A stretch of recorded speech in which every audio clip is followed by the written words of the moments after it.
Javier entró en la cocina de la casa familiar en las afueras de Madrid. El corazón latiéndole con fuerza como si estuviera a punto de estallar.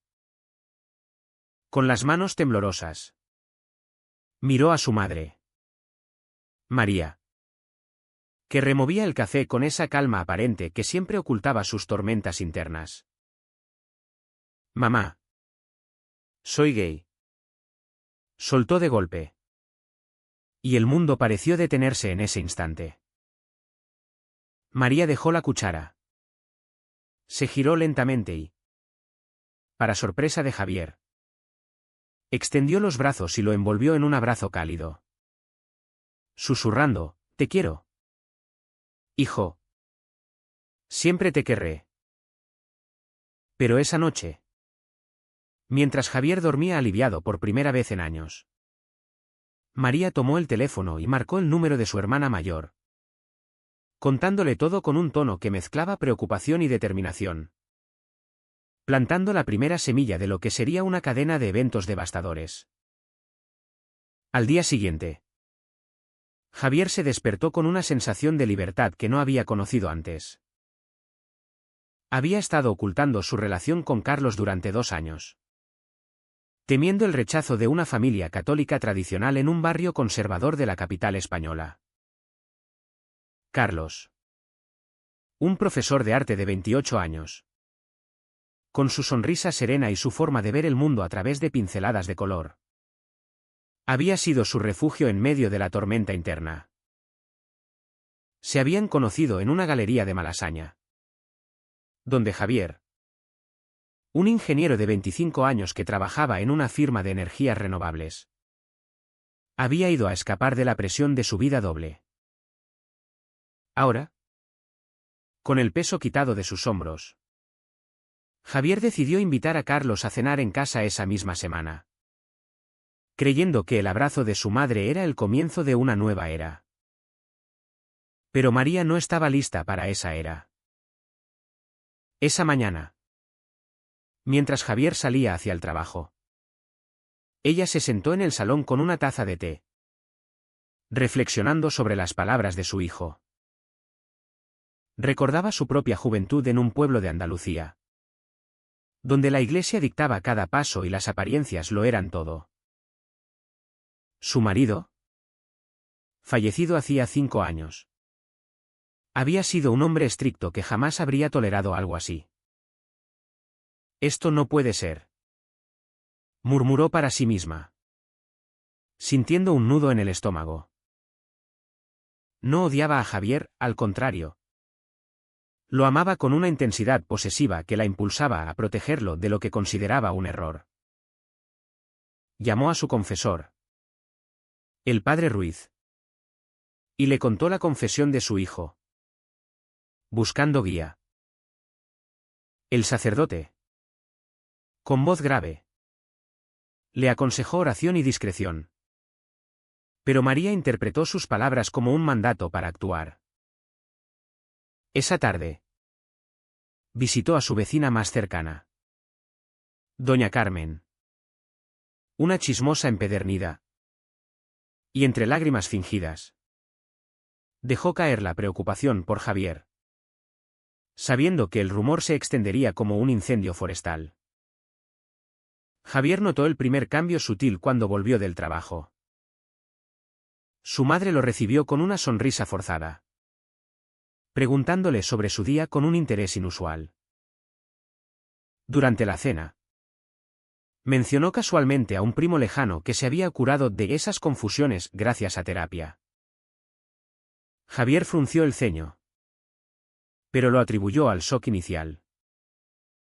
«Dame tiempo, mamá», le dijo. Y ella asintió, ocultando el plan que ya germinaba en su mente. Al día siguiente, Carlos llegó a la cena, nervioso pero optimista. Era un hombre delgado, con ojos azules que reflejaban una sensibilidad profunda. Y su presencia llenaba la habitación de una calidez que Javier adoraba.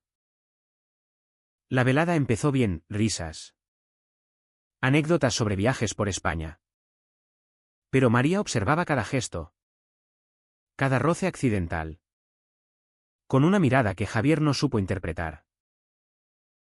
Al final de la noche, cuando Carlos se fue, María se acercó a Javier y le dijo, «Es un buen chico. ¿Pero estás seguro de que esto es lo que quieres? La sociedad no es tan abierta como crees». Javier sintió un escalofrío, pero lo ignoró, convencido de que el tiempo lo arreglaría todo. Sin embargo, los rumores comenzaron a circular.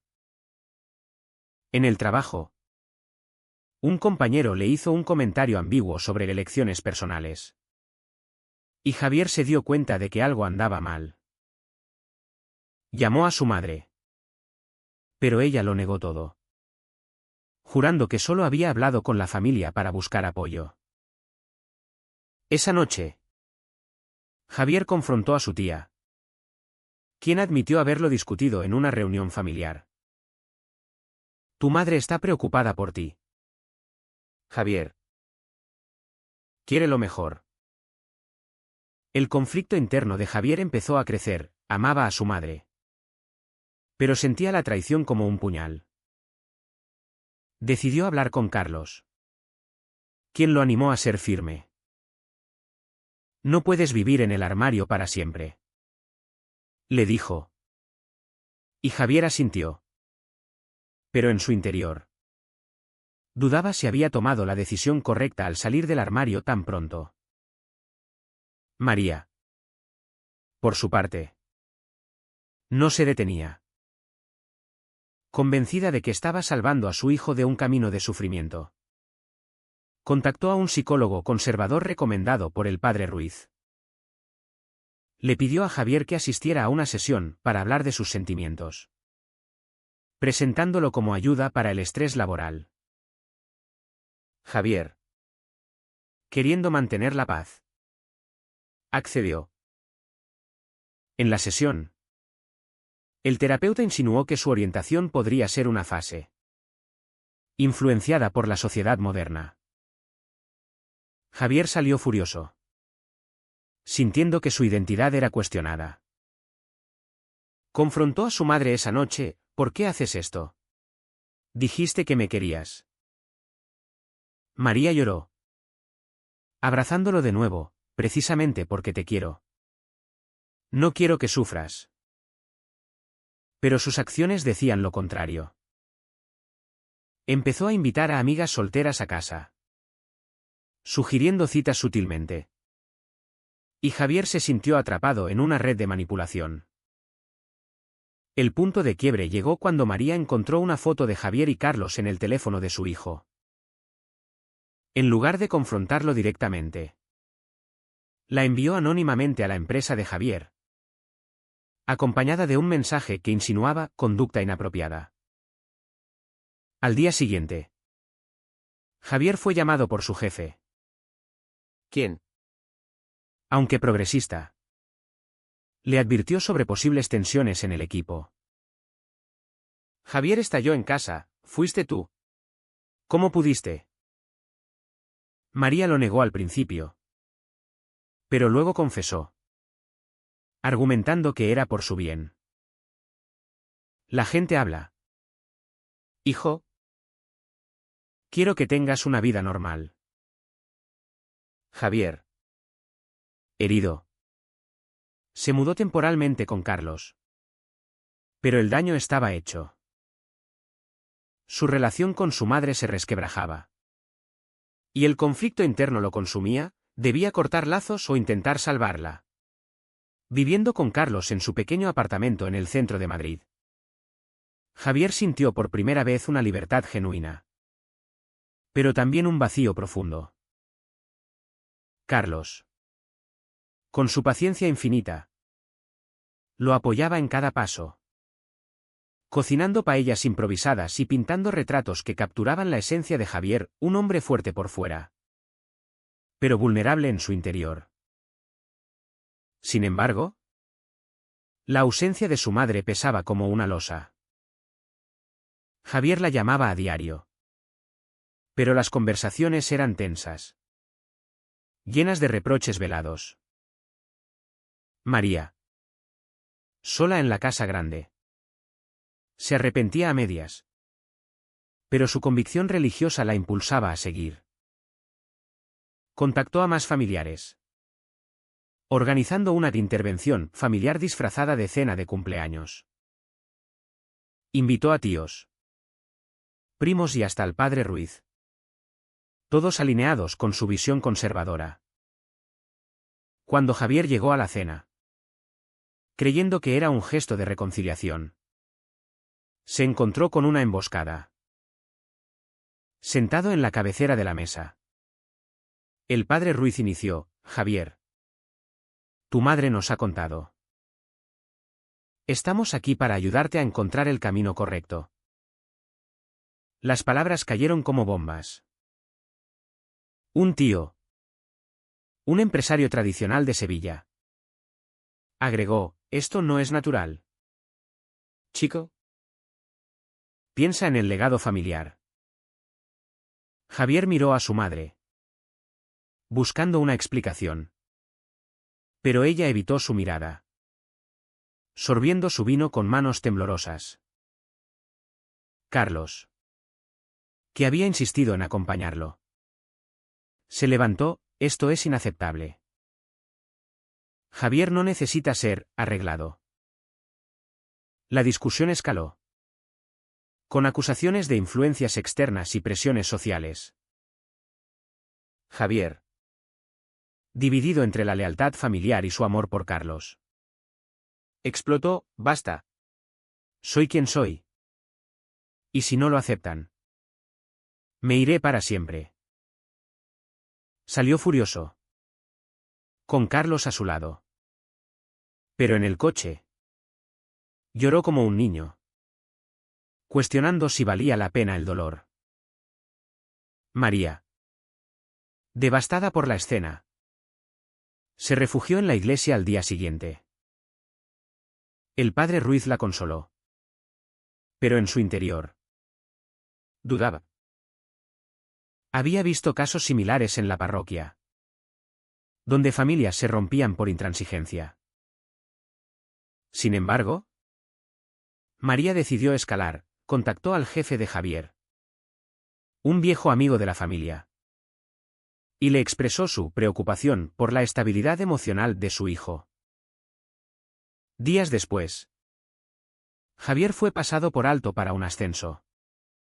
Y aunque no podía probarlo, sabía que su madre estaba detrás.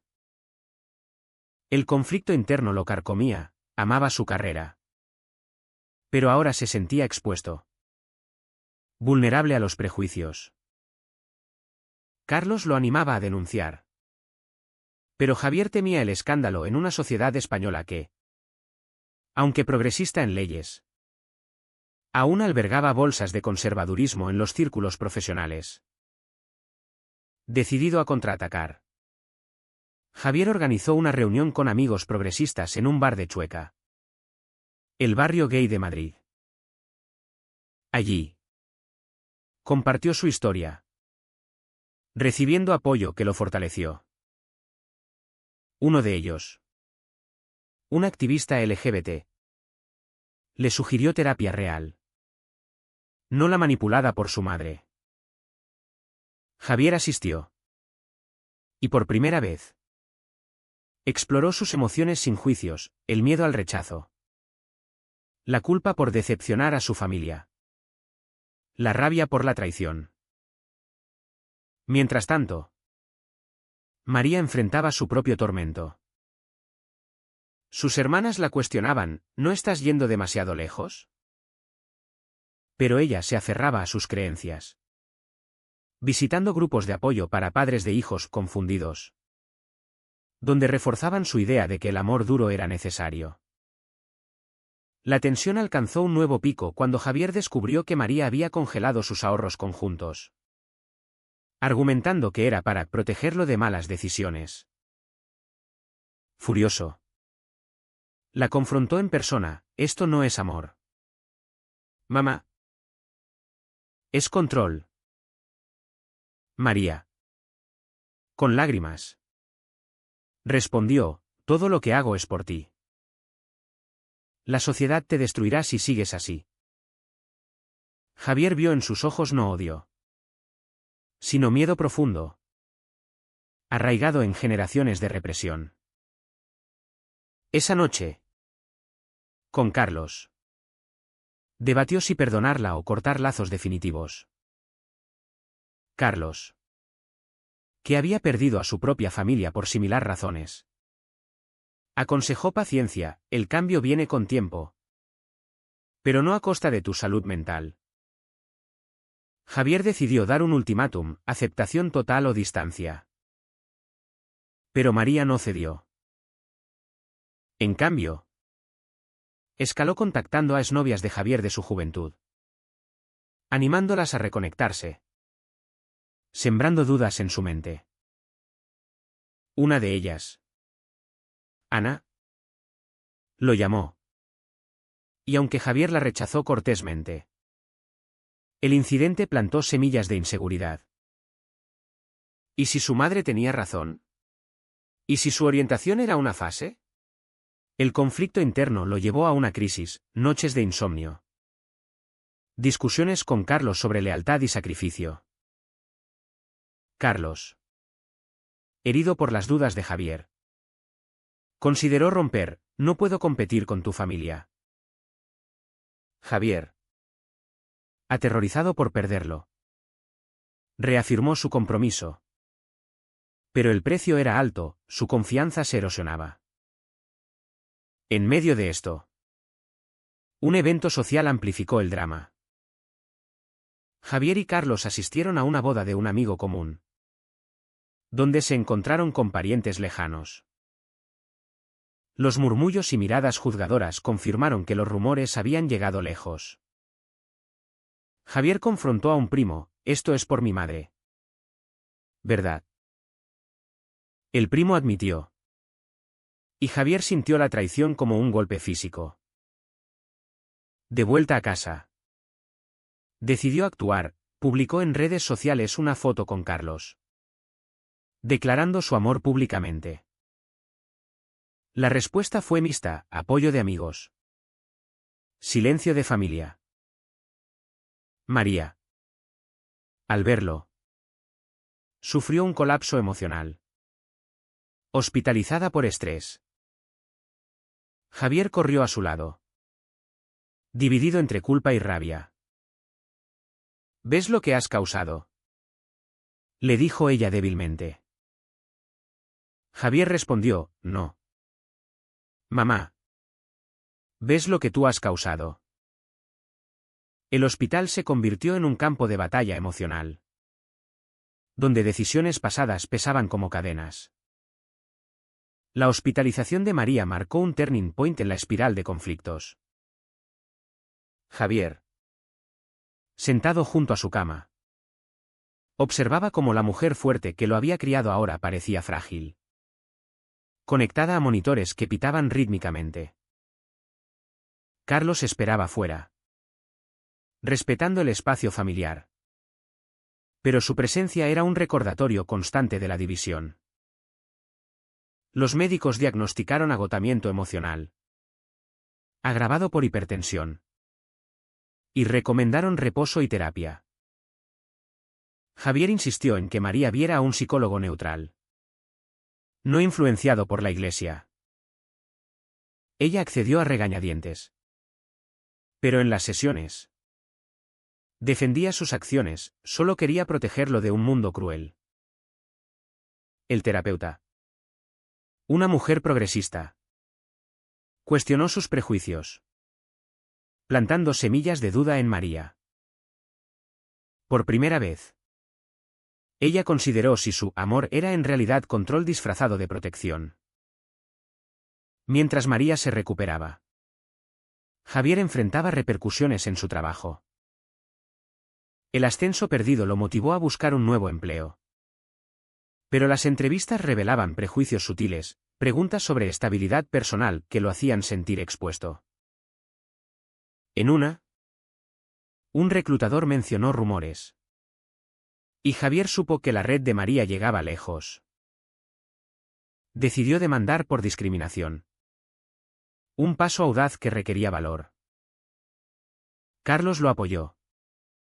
Pero el proceso legal añadió más estrés a su relación. Discutían sobre prioridades, Javier obsesionado con justicia. Carlos preocupado por su bienestar. No dejes que esto te consuma, le decía. Pero Javier replicaba, si no lucho, ¿quién lo hará? El conflicto interno de Javier evolucionaba, de culpa a determinación. Pero el precio era aislamiento de su red social tradicional. María. De vuelta en casa. Comenzó a reflexionar. Leyó artículos sobre la comunidad LGBT en España. Desde la legalización del matrimonio igualitario en 2005 hasta las luchas actuales contra la homofobia residual. Una noche, vio un documental sobre familias rotas por rechazo. Y lloró sola, reconociendo paralelos. Llamó a Javier, pidiendo una charla honesta. Él accedió, llegando con Carlos para establecer límites. La conversación fue tensa, María admitió haber esparcido rumores. Pero justificó, temía por tu alma. Por tu futuro. Javier. Con voz quebrada. Respondió, mi futuro es con Carlos. Tu miedo me está destruyendo. Carlos intervino, señora. El amor no juzga. María miró a Carlos por primera vez sin hostilidad. Viendo al hombre que hacía feliz a su hijo. Pero el cambio no fue inmediato, pidió tiempo. Y Javier se lo concedió. Pero con cautela. Sin embargo, la sociedad amplificaba los conflictos. En el barrio, vecinos murmuraban. Y María enfrentaba juicios por fallar como madre. Una amiga la confrontó, estás perdiendo a tu hijo por ideas anticuadas. Esto la impulsó a un grupo de apoyo para padres de hijos LGBT, donde oyó historias de aceptación. Lentamente, su perspectiva se ablandaba. Pero el orgullo la frenaba. Mientras, Javier participaba en eventos de orgullo en Madrid, encontrando comunidad que lo empoderaba. Allí, conoció a otros con experiencias similares, reforzando su resolución. Pero una noche, recibió una llamada anónima amenazante. Probablemente de un familiar conservador. Y el miedo regresó. Carlos lo calmó, estamos juntos en esto. Su relación se fortalecía en la adversidad. Pero Javier pagaba con noches de ansiedad. El clímax familiar llegó en una reunión navideña. María invitó a todos, prometiendo neutralidad. Javier asistió con Carlos. Tenso pero esperanzado. La cena empezó bien. Pero un tío ebrio soltó comentarios homofóbicos. Javier se levantó, si no nos respetan. Nos vamos. María. En un momento de claridad. Defendió a su hijo, basta. Javier es mi hijo. Y Carlos es parte de él. El silencio cayó. Y por primera vez, María confrontó su propia familia. El tío se disculpó a medias. Pero el gesto marcó un cambio. Después, María abrazó a Javier, lo siento. Hijo. He sido ciega. Javier lloró, sintiendo alivio. Pero también resentimiento por el daño causado. Aún así, la reconciliación era frágil. María asistía a terapia, cuestionando sus creencias. Pero recaídas ocurrían, comentarios sutiles sobre familias normales. Javier estableció límites firmes. amenazando con distancia si cruzaba líneas. Carlos, paciente, ayudaba a mediar. Pero su propio trauma resurgía, cuestionando si valía la pena. En una discusión, admitió: a veces siento que soy el villano en tu historia familiar. Javier lo tranquilizó. Pero el precio emocional era alto para ambos. Javier perdía amigos conservadores, ganando otros. Pero el aislamiento lo hacía reflexionar sobre sacrificios. María, en su viaje, visitó Chueca con una amiga abierta, viendo parejas como Javier y Carlos viviendo libremente. Esto la humanizó, reconociendo que su miedo era proyectado. Escribió una carta a Javier, admitiendo errores: te he herido en nombre del amor.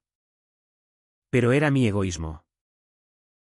Javier la leyó con lágrimas, respondiendo con una visita. Hablaron horas, desentrañando capas de dolor. Pero un secreto salió: María había contactado a un grupo extremista para ayuda, aunque nunca actuó.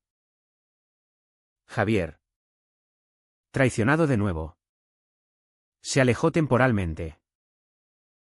Necesito tiempo, le dijo. El conflicto culminaba en decisiones morales: perdonar o protegerse.